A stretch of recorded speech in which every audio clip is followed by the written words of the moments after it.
Mr. San Nicolas. Thank you, Mr. Chairman. Good afternoon, Mr. Secretary. Thank you so much for being here with us, and thank you also for making time to visit me in my office and have a dialogue about some of the concerns we're facing on Guam. I thought it was very constructive, and I think that we shared some good ideas. And I wanted to speak specifically about a budgetary concern that I think is something that relates to the conversation that we had when you met with me in my office. And this is with respect to the Compacts of Free Association, and most specifically the compact impact funding that's provided as a result of the Compacts of Free Association.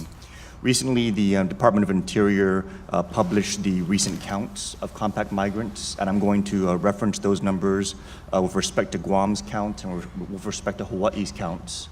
And I'm going to reference the amounts that were provided relative to those counts, and have a discussion about how those figures correlate, but more specifically how there are certain elements that I think are not being properly accounted for. On Guam, the most recent count of compact migrants was about 18,874 based on the report. The funding levels that were provided as a result of the compact impact was $16,835,958 for an average per migrant amount of $892 per migrant. For Hawaii, the compact migrant count was 16,680. The dollar figure provided was $14,880,034, and that was also for an average migrant amount of $892.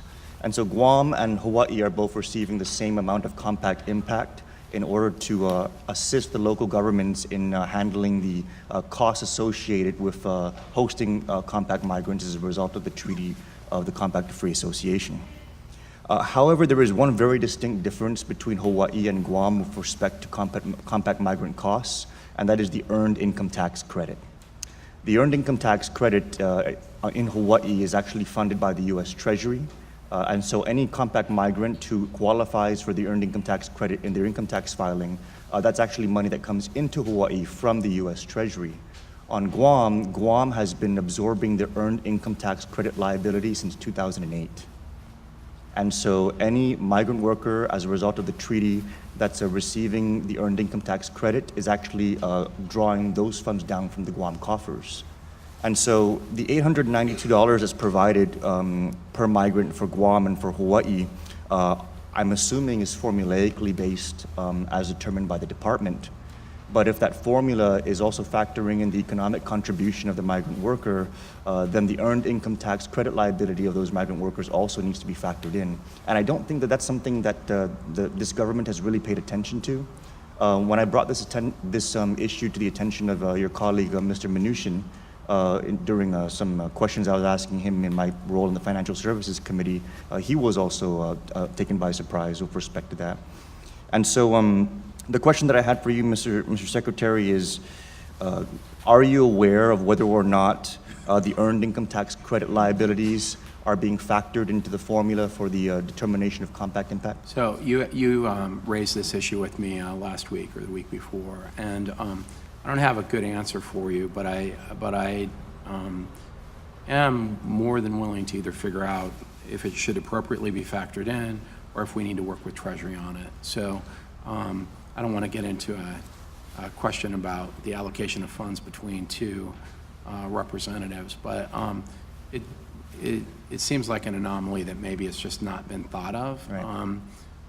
But we'll look into it and get to the bottom of that. Thank you, Mr. Secretary. Yeah, formula notwithstanding, I think that my colleague from Hawaii will also agree with me that those formulas need to be reconsidered. Even just the cost of educating an individual, at least in my district, is $6,500 per pupil, and the $892 per migrant is just very grossly insufficient. As a matter of fact, based on a per capita basis, 18,874 migrants represents over 10% of the population of Guam, and yet the compact impact that's provided is less than 2%. And so there's a gross disparity with respect to that, and I think those formulas need to be revisited. But formulas notwithstanding, I'd like to specifically request for your assistance in setting up meetings with Secretary Mnuchin so that we can get to the bottom of this EITC question, because it's a serious liability for the people of Guam and we really need to resolve it.